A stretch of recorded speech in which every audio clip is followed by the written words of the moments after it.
Good evening, I'm Mike Knetter, and welcome to the UW Now Livestream series, where we bring you experts from the Badger community to discuss timely and important topics.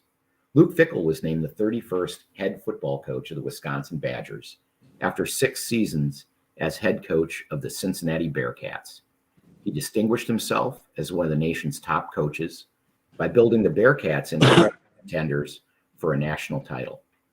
Prior to Cincinnati, Fickell was part of 9 Big Ten conference titles, 7 as a coach and 2 as a player, 2 national championship squads, and 15 postseason games at Ohio State, including 2 college football playoff appearances.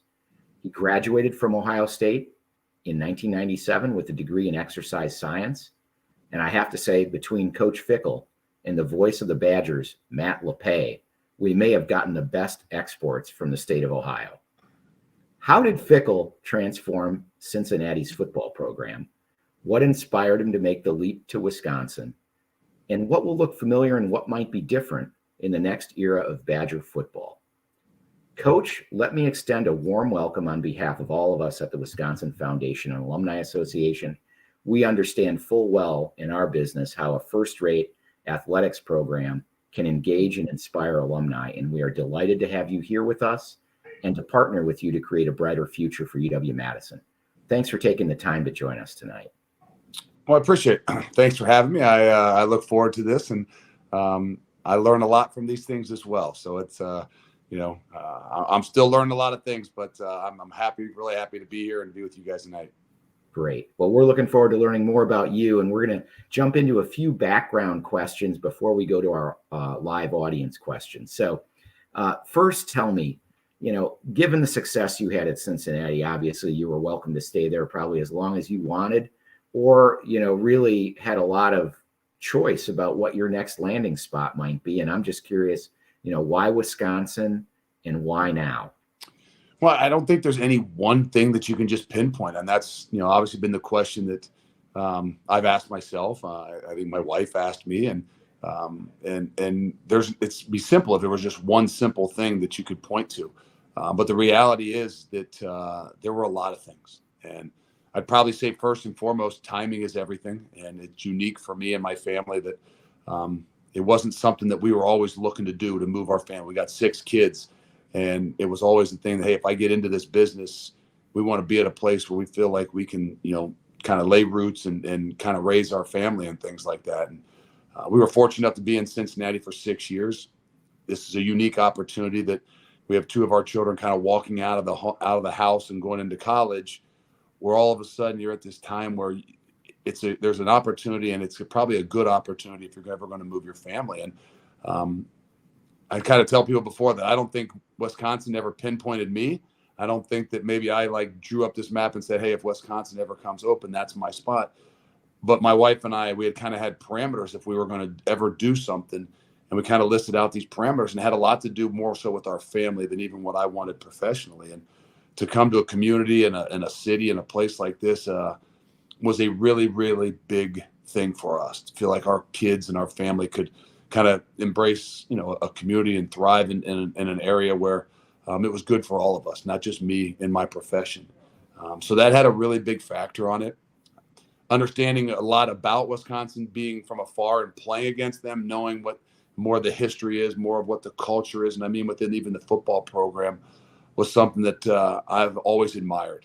And I think that was probably the next thing to kind of get me over the hump to say, hey, if we're ever going to do something, we want to do it at a place, not just that my family feels like they can be really successful and enjoy what it is they're doing, but me as well. And, as I started to look at those things and then really to kind of the relationship a short one with Mac, Chris McIntosh, who obviously you guys know is the AD, that connection too, for me, was a really big deal of, knowing somebody that had been here, that, loves this place, bleeds this place, knows what this place needs to be successful. And when he kind of talked to me about that, then I had the confidence that, all those things that I envisioned from afar was something that really fit me and my family.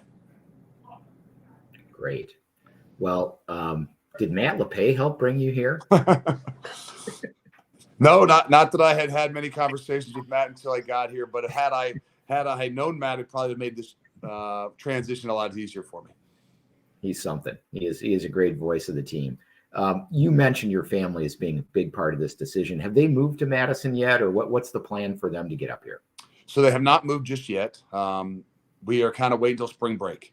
So that's we haven't done this a whole lot, but the one time we did and we went to Cincinnati, it was kind of our philosophy to say we need to get them there. We need to get the family together, and spring break is a really good time because they can have an opportunity to get transition from their schools to the new schools, get to meet people before the summer. It gets a little bit harder as they get older, so we've got guys in football or in basketball, and we had some in wrestling. So you kind of wanted them to finish their sports before they moved on. And then the toughest thing is I got a daughter who's a senior in high school, who, obviously you're going to kind of stay back and finish that last month and a half before she goes off to college. Mm-hmm. So the transition makes it a little bit more difficult. It's a little lonely here, so we're trying to find ways to kind of move it up, but I'm excited to get them here at the end of March and beginning of April and really kind of start to enjoy some of the other things about Madison now that my family's here. Great. Next question, I will say, judging from the media coverage and also how hard it was to find a date to get together with you for this, I know you've had an incredibly busy few months, and part of that had to do with building a staff. What can you tell us about your coaching philosophy, offense, defense, and the new coaches you brought into the program here at Wisconsin? Well, I would tell you this, that my philosophy, offensively, defensively, special teams, what doesn't come before the people that I'm going to be around more than anything. So there are a lot of people here that might have some different philosophies as far as offense or defense and some of the things that, I may truly deep down inside believe. But first and foremost, I wanted the right people. And I think that's where you start with the leadership of your program. This is a huge, huge program with a lot of people that touch a lot of our 18 to 22-year-olds and have a huge impact on their life. And, just what they know and what they do offensively or defensively is really minimal compared to what kind of people they are, the type of example they're going to be as a leader within those rooms. So to me, that was first and foremost. And I was very fortunate that, I haven't been a whole lot of places, but I've been fortunate to be around a lot of really good people. And when I took the job at Cincinnati, there was, only a handful of people that you knew, and you were kind of having some of that blind faith as you were trying to figure out who you had the ability to put around you. The great thing about being where I was, we had some good success and a lot of coaches that, kind of were able to move on. And so you got to know a lot more people. And so the unique thing of coming here was now I got an opportunity to get as many of these people that I know a little bit better, meaning, okay, I know exactly what kind of person they are. I know what kind of father they are. I know what kind of husband they are. So I know what they're going to be like around our guys.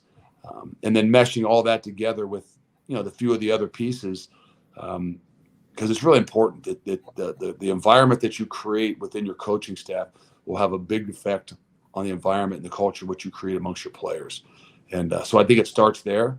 And I'm fortunate, like I said, to pretty much have had or worked with everybody on the staff, maybe with the exception of Coach Longo, who was our offensive coordinator, but a guy that, I've got to know probably the last 6, 7, 8 years really, really well. And so that's, to me, the unique thing about, hey, there's some guys coming from some different places, but almost every single one of them I have had some time with, had a relationship with, have been in that foxhole with, have seen how they handle a 4th and 1 or a really tough situation, within your program.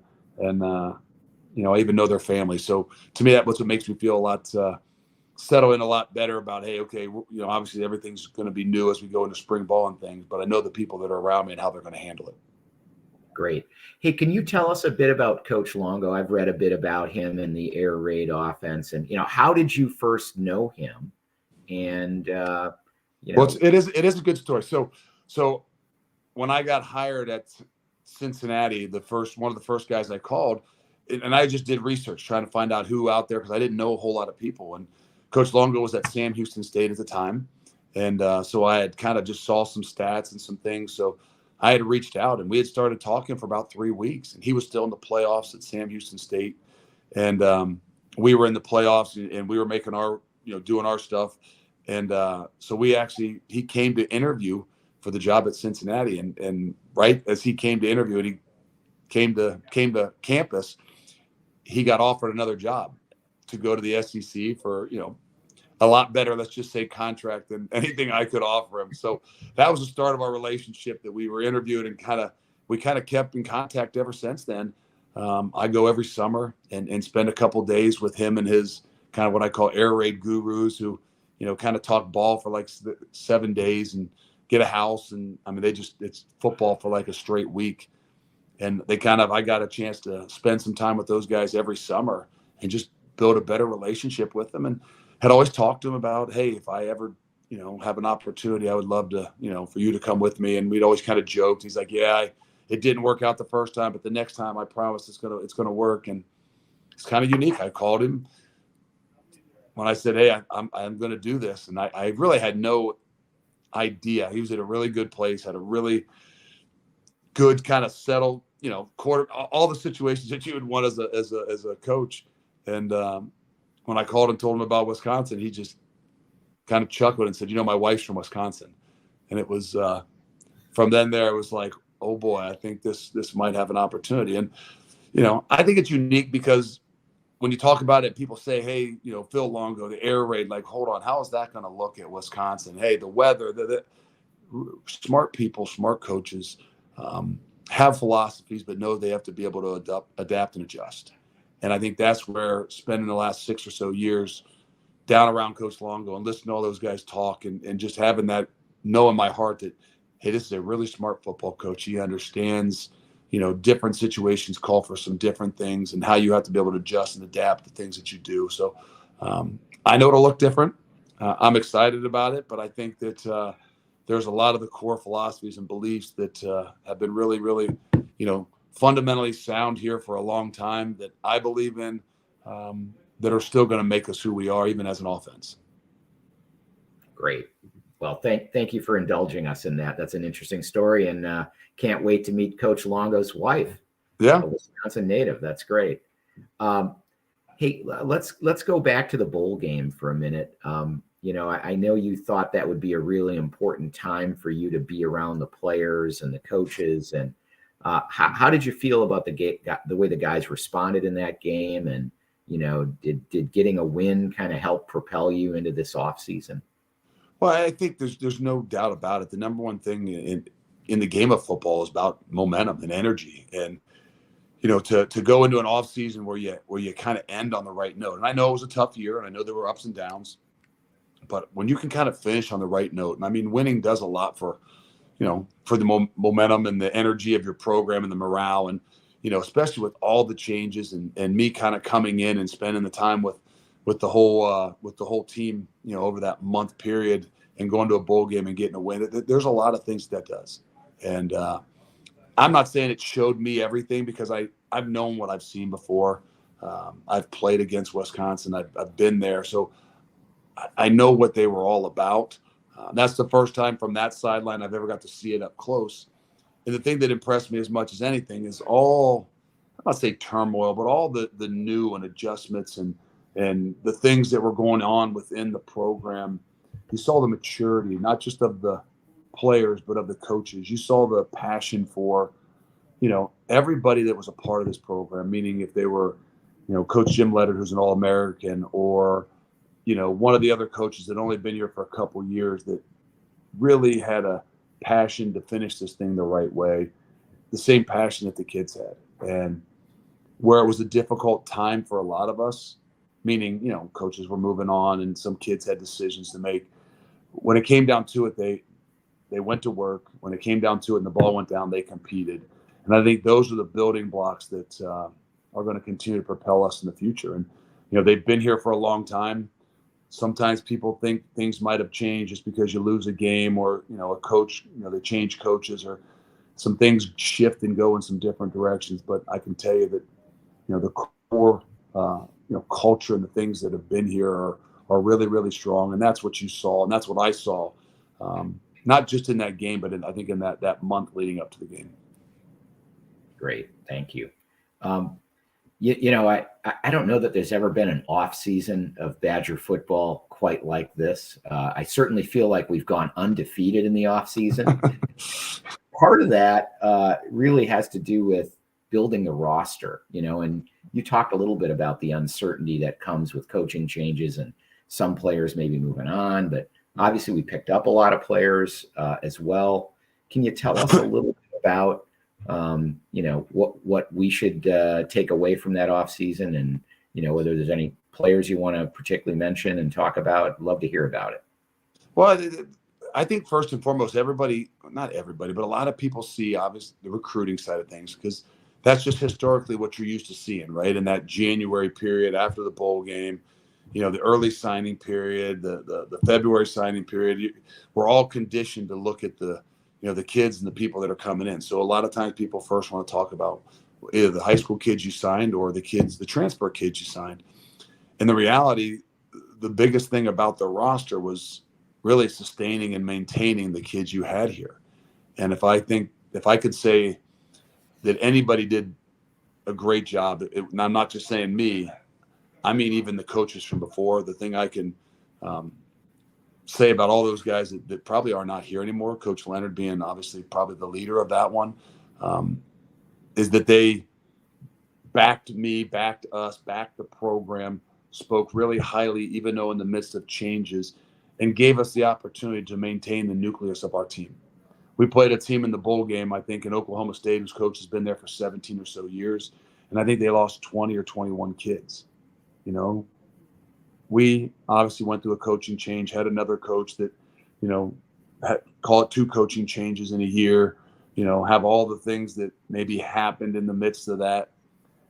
And in reality, I think maybe we lost 3 or 4 kids.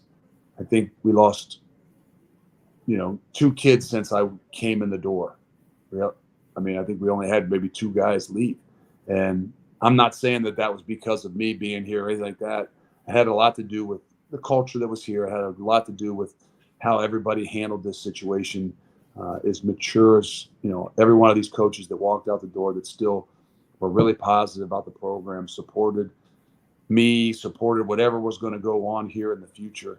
That gave us the best chance, not just to win that game, but to not say, hey, this is a rebuild or anything like that. Then all we had to do was just fill in some gaps and know where there are some maybe holes that we all have in off seasons, which gave us an opportunity to, to do the recruiting job we had to do, but also to look at and bring in some transfers. And that's not the philosophy of what we want to go to the future of bringing guys in that, are transfers.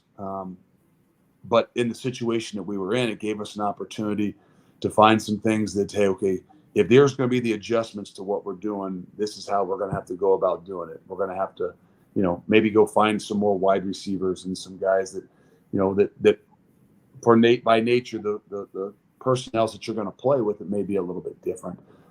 So that's kind of the whole idea behind some of those transfers. And, the quarterback room, which is the most unique room in every program in college football today. I would tell you the game hasn't changed. It hasn't. It's evolved. The thing that's changed as much as anything is just roster management, and in particular at that quarterback position. It's so polarizing. It's such a competitive battle, and it's full of a lot of guys who are very impatient, just by the nature of the beast. And so we had the biggest situation in that room is just, you're sitting there with only a couple guys left, on the roster and the ability to compete for the job. And we were able to kind of go out and say, okay, we're going to have to bolster this position in particular. And a lot of it has to be through the transfers. And so we were fortunate enough to do that. We brought in 3 new quarterback guys through the transfer portal. Obviously, one kid came in as being a high school senior, came in early. So we kind of really flipped a lot of things in that room. And I believe it's for the best. I think it's going to, have an opportunity to create a little bit more competition in there. But it's always a difficult situation because by nature, the quarterback's the leader of a team. And now at some point in time, there's a good chance that one of these leaders of the team is somebody that's completely new to the program, to the culture, to the things that we do. So those are the things that are unique about it. But it gave us an opportunity to kind of, do some things in the quarterback room as well as in the wide receiver room first and foremost. Great answer. Thank you. That is an interesting situation with a new leader coming in, but seemed like a great off season for that room. It was. It was for a lot of us in a lot of rooms. And I think that, the other thing that we were able to do, even with some of those transfers, a lot of those kids are guys that have 3 and 4 years left. So that makes it even uniquely different. I really like the ones that have 3 and 4 years. The ones that have 1 and 2, we don't want to be a program where guys come in and rent.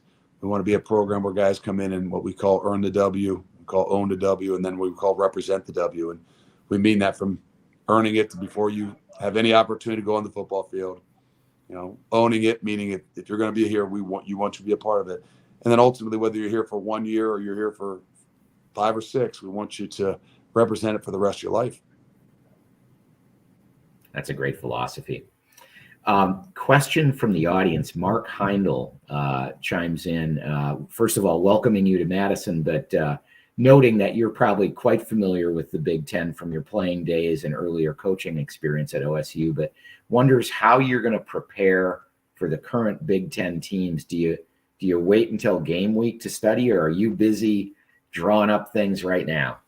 Well, to me, you first start with yourself. So the unique thing about being spring ball in the off season, we just had some Big Ten meetings and guys were asking, so, hey, tell me about what's your schedule like? And all they wanted to talk about was schedules. And I couldn't tell you. I know we opened up with Buffalo and we got Washington State second. Other than that, I have no idea what the schedule is. And that's just not the sheer fact of, well, you're not prepared. No, it's, hey, what's most important to you? And the things that are most important right now are, month to month and making sure we're preparing ourselves before we start worrying about preparing for anybody else. So this spring ball will be a unique situation where, hey, it's all about us. It's not worried about anybody else. There's no special periods based on rivalries or anything yet. Once we get through spring ball and we have an opportunity now to, as we go into our summer stuff, is when we really kind of start honing in and preparing for, our league, the people we play in the first few games, and making sure, that we know. And it's even more so understanding what the league is like. And obviously playing in it, I know it, but being out from the last 6 years, there's things that have evolved as well. And so I don't think that there's anything about us preparing for one team yet, but truly preparing for what the Big Ten and the Big Ten West probably by nature plays with is the only thing through spring that we'll kind of focus on. Question from Todd Arndorfer. He wonders how your recruiting strategy might have changed geographically or in other ways for Wisconsin versus what it was at Cincinnati. So at Cincinnati, we used a 300-mile radius as the kind of the home base for us. And we had 80% of our team, 78% of our team that came from a 300-mile radius. And that's really where that was the core and the crux of our program. And so I think it's important as we walk in here to say, okay, what is your home? And then where are you going to recruit? Because you got to know where you're going to focus first and foremost. And for us, we walked in here and said, obviously, Wisconsin is our home. We got first and foremost, we have got to win everybody in the state of Wisconsin. And then we kind of added Chicago as well. So we're kind of saying like that's an extension of our home. Okay, we have to do our best job in Wisconsin. We have to do our best job in Chicago and make sure that kind of that 2 mile, 2 hour, radius, 3 hour radius, all the state in Chicago is our home. And then we're gonna continue to recruit the footprint of the Big Ten.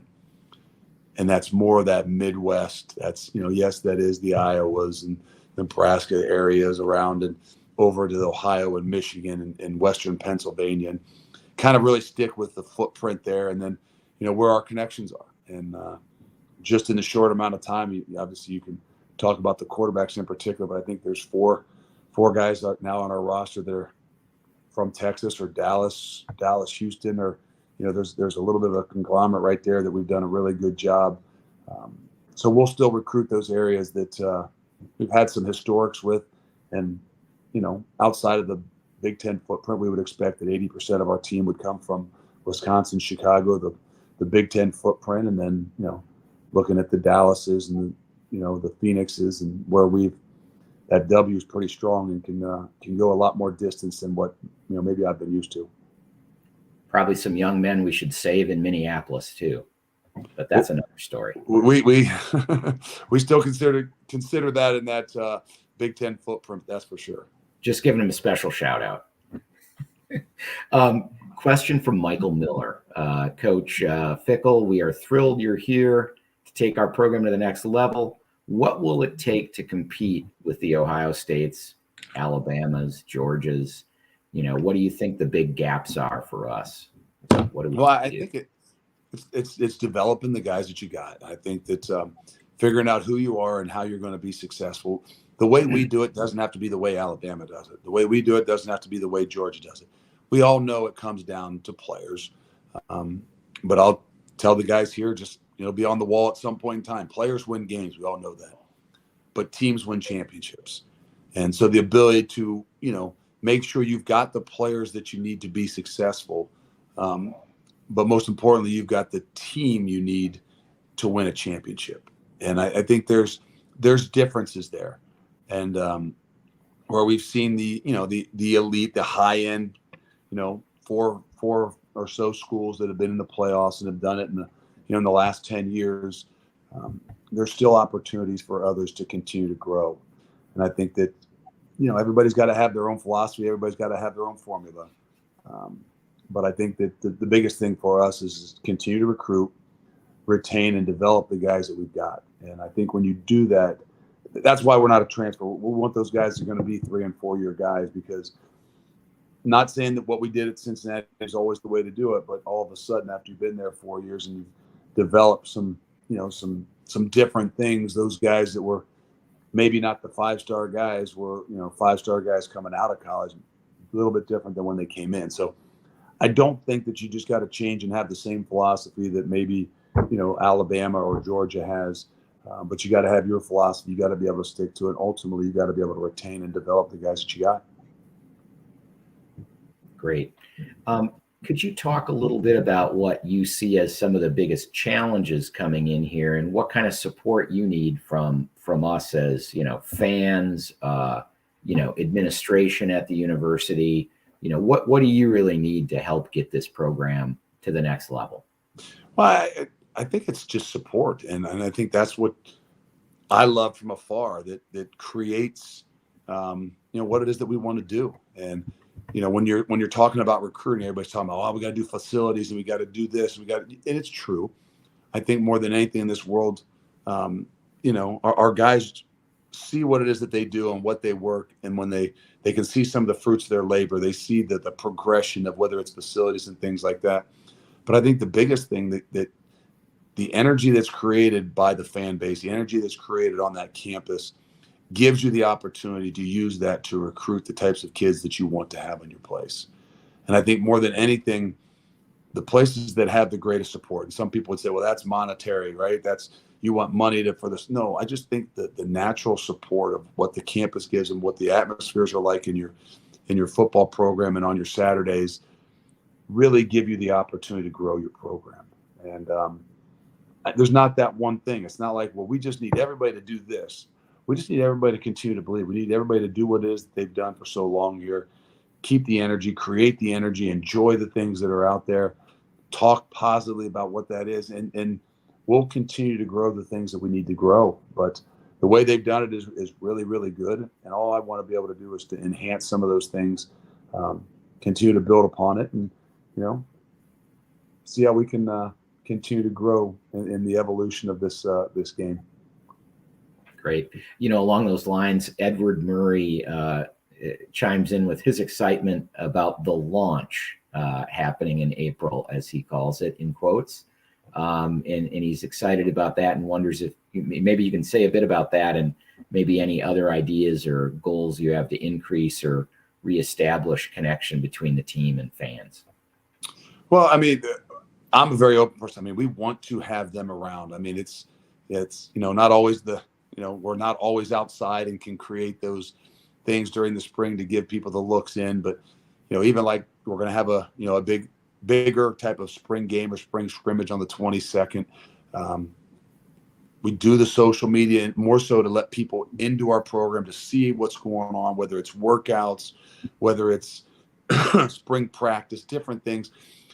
There's a lot of those things that just try to show our program to open it up for fans and people to get to know even some of our guys a little bit better. I know we've all, from 2 years or 3 years ago, whatever that time period that we went through, where We didn't have fans and things like that. I think some of the programs and some of the people have become a little bit more distant from knowing the kids within the program. And so in the best way possible, we try to open it up and get them to know and to recognize these guys. And that helps, I hope, build the support and things like that. But, I don't know. The launch is just something, obviously it's, I'll say a new era, but it's anytime there's new things, it's different.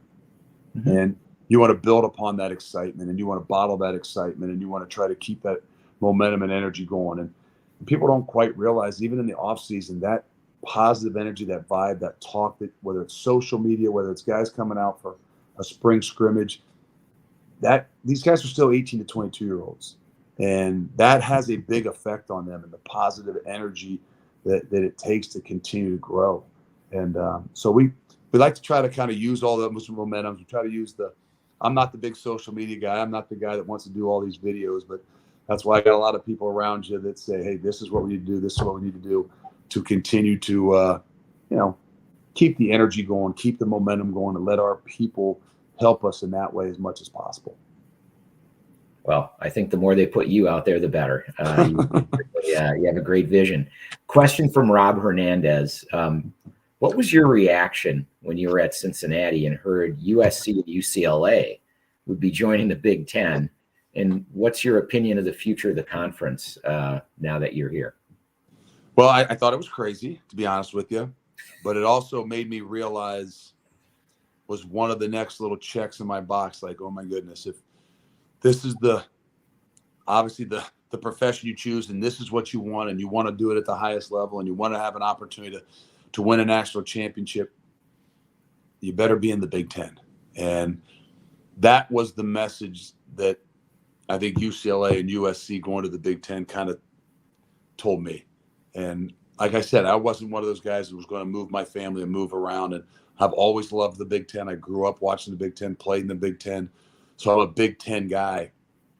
But just seeing the landscape, seeing the vision that the Big Ten is having and has, and how it wants to grow, it became a little bit more evident to me that, this is, at some point in time, you got to be in the Big Ten. And that's when, to be honest with you, after that happened is when my wife and I sat down and said, look, we're not putting down school name. Like, where would you go? Like, let's just put down parameters of things that we want for our family.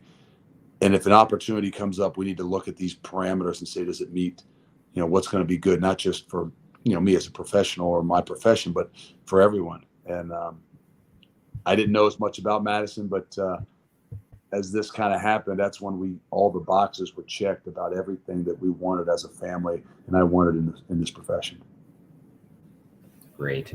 Kicking it up a level from the Big Ten, Jim Power asks, now that the NC2A has somewhat clarified the allowed interaction between the institution and the collectives involving name, image, likeness, how do you see the interaction between the coaching staff and the varsity collective here at Wisconsin?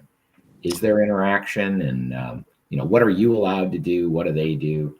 Can you explain? No, the interaction is pretty much just, the university, the athletic department can be somewhat of a part, meaning that they can help and, say things about it and talk about it and, even promote it. But the assistant coaches and the people having much of any, conversation or much of any involvement in the collective it's not the way that we would go about it. We all know that it's a part of what we're doing. I think more than anything, we here at Wisconsin have a philosophy that, we want to be able to do something and do it the right way. And I think in this world right now, you see a lot of this NIL world, I call it ready, fire, aim. Meaning they're not sure what they're doing, but they're going to fire and they're going to just, start doing things. And I think we've all got the idea that, hey, we need to be ready, aim, fire, and let's make sure we've got some philosophy and some structure to how, our collective can best suit our program, how our collective can help our kids, how our collective can find a way to sustain whatever that this is going to grow to be. And everybody's always wondering, is this sustainable, and what's going to happen and what's going to change? And, if you sit and wait for the changes, then, you probably will get passed by. But no matter what the end line is and what the goalposts look like. I mean, we just got to continue to have our philosophy. We got to continue to be on the same page. And that's where I would say that another big part of me being here, you know, the relationship with Chris McIntosh and his vision and his understanding of, you know, what we want to do and have the same idea. And it's not pay players, it's take care of our players. It's finding ways to make our players' lives, you know, a little bit better, even while they're, you know, in college, and things they can do and other ways that we can teach them through these other things that we're able to provide for them. Going to change gears a little bit. Question from Jody Damrow. Who are some of the coaches that you've emulated or been mentored by, and, you know, maybe played for or coached under? Who are the big influences on you as a coach? Well, I never wanted to be, I guess this would be a little quick step just to say, I never was like my whole life saying I'm going to be a coach. Never crossed my mind.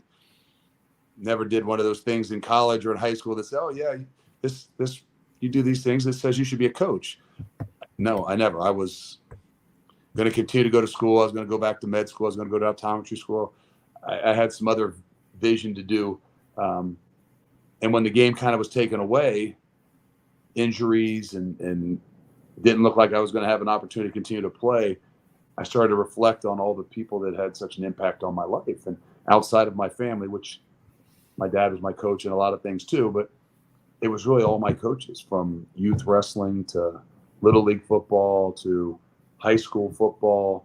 And that's when it became evident to me, like, oh my goodness, this is the route I want to go. And, you know, the next best thing to playing is coaching. So it always had an impact on my life, and the coaches have always had an impact. But as I got into the profession, I was very, very, very fortunate.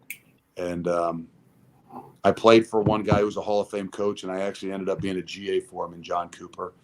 Then I coached with another coach for 10 years that is a Hall of Fame coach, and Jim Tressel. And then I coached for another coach with another coach for 5 years or 6 years that's a Hall of Fame coach in Urban Meyer. And so I got an opportunity to be around 3 Hall of Fame coaches that started my coaching career, 3 completely different ways to do things, 3 different leadership styles.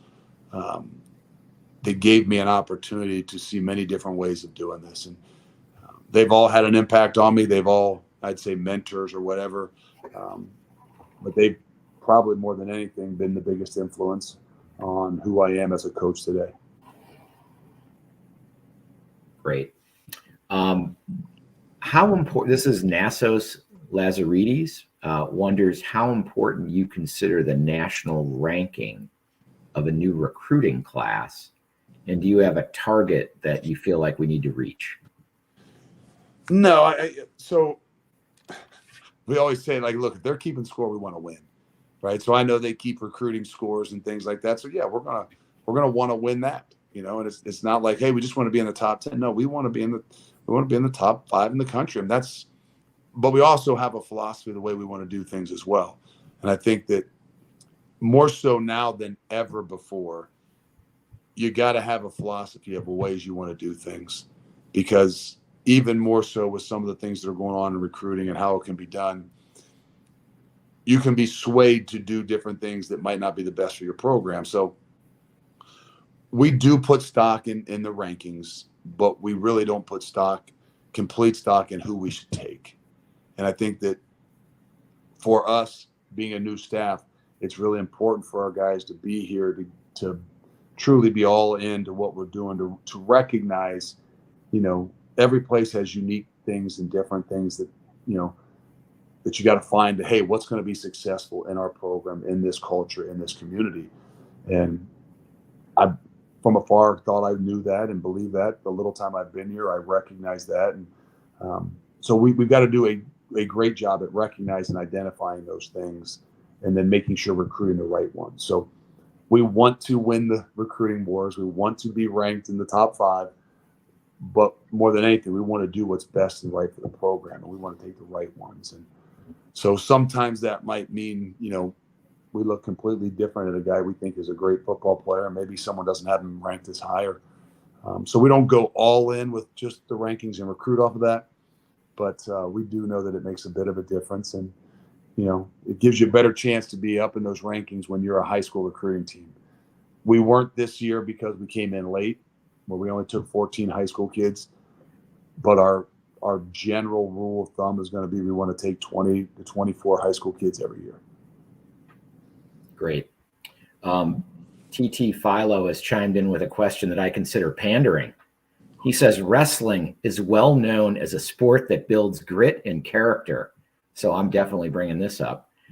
You have been described as the best heavyweight wrestling champion Ohio has ever produced.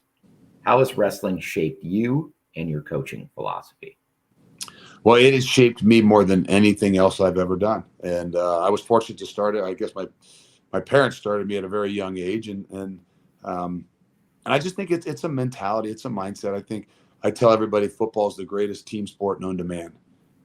I also think that wrestling is maybe the greatest individual sport known to man. And for some of those reasons that you just talked about the dedication, the discipline, I think, but more than anything, the ability to overcome fears, the ability to not be afraid to lose, the ability to go out and challenge yourself because there's nobody else around you.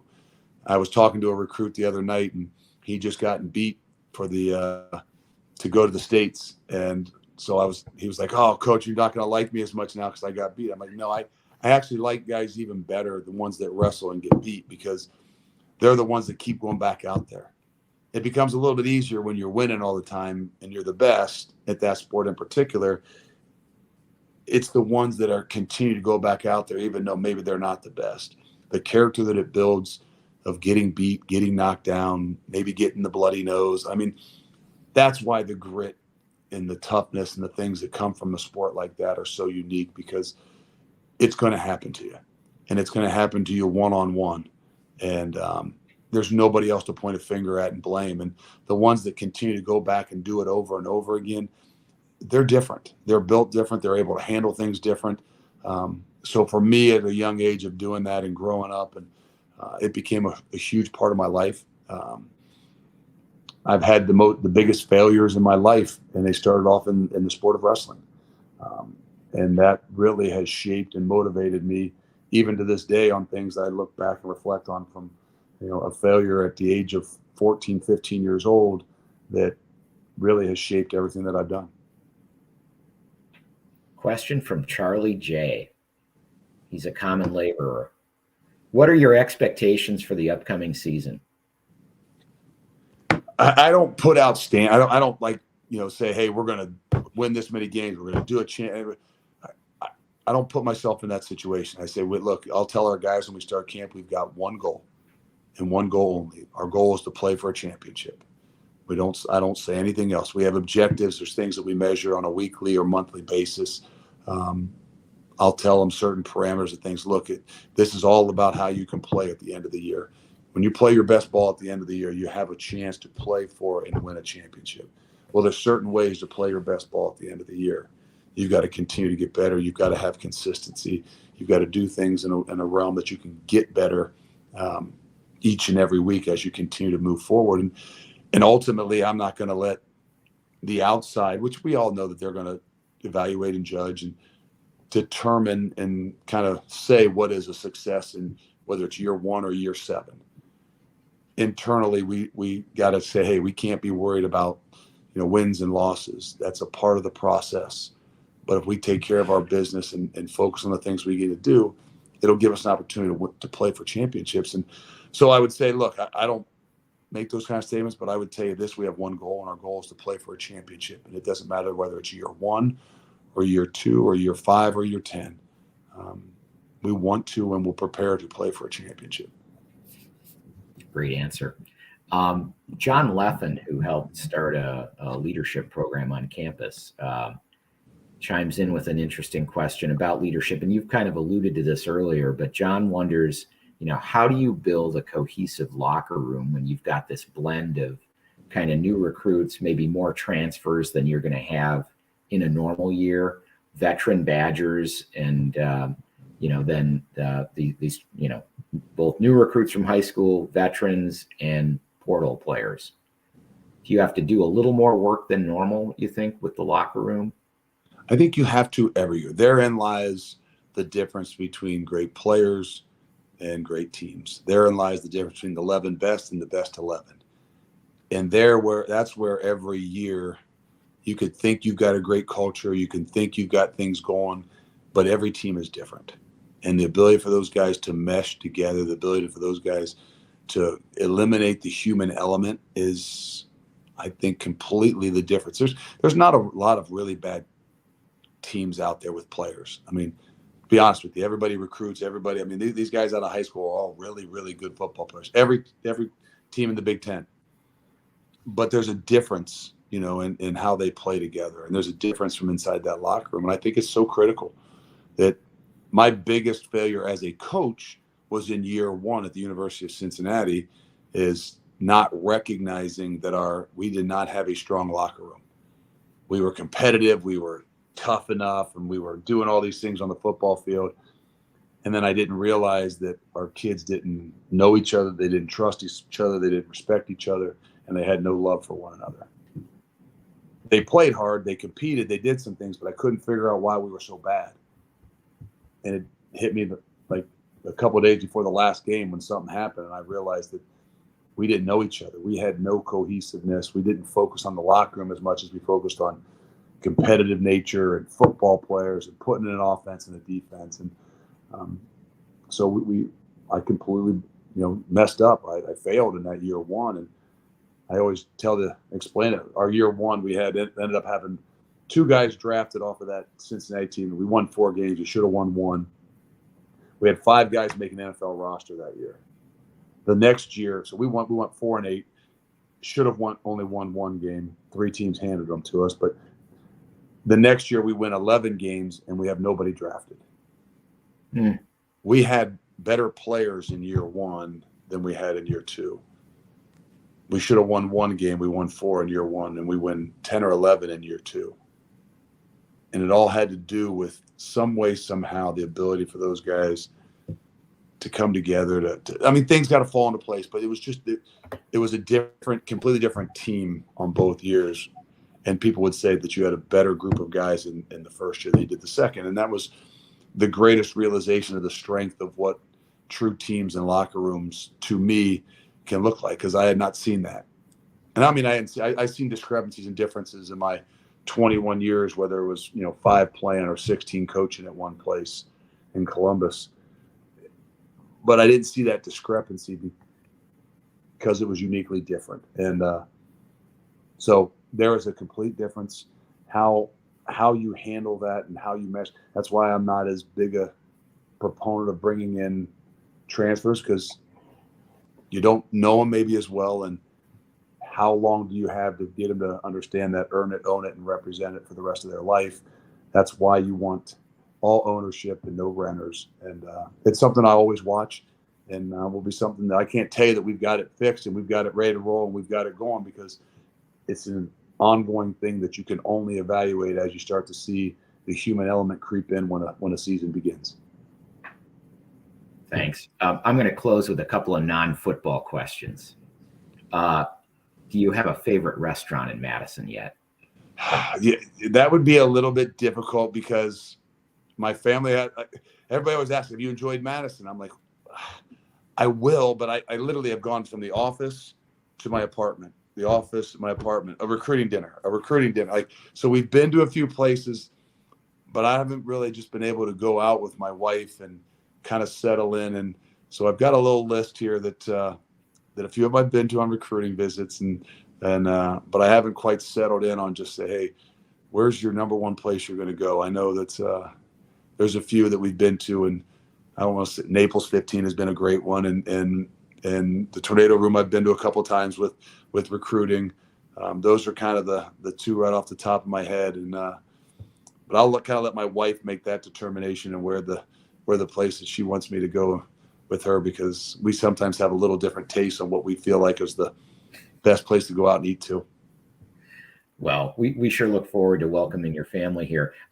Final simple question. Have you had a spotted cow yet? I definitely, well, my first 2.5 weeks of living here, I lived with the strength coaches, and until I went and got my own apartment, because every night I came home and they wanted to have a spotted cow or two at 10:30 at night. And I'm like, guys, I'm 48, 40. I can't do this every night with you 32-year-olds. So you guys go ahead and stay here. I'm going to move out of this fraternity house and go find some place for an older guy to stay and live, because I can't drink spotted cow every night. Well, Coach, thank you for joining us tonight. We are all really excited to see the next chapter of Wisconsin Badger football on your watch. Best of luck for continued success. Oh, I appreciate it. Thanks for having me on Wisconsin. Well, I don't know about you, but I would guess Fickell is going to become the fastest growing sport in Wisconsin this year. Our live stream will be back again next week with Professors Yoshiko Herrera and Andy Kidd discussing the war in Ukraine. You might recall that they were on the program just about exactly a year ago with their predictions for how things might unfold. We'll revisit those predictions and also take a look ahead as well. And before signing off this evening, I would like to acknowledge the passing of one of the truly great leaders of our time in higher education, Chancellor Emerita Rebecca Blank. Becky was a force for positive change at UW Madison, and her achievements were recognized nationally. She was a great friend to many of us and a tireless champion for Wisconsin. We'll conclude our program tonight with a video montage in remembrance of Becky. And if you're so moved, you can honor Chancellor Blank's memory by making a gift to the Rebecca Blank Great People Scholarship Fund. Thank you, and on Wisconsin.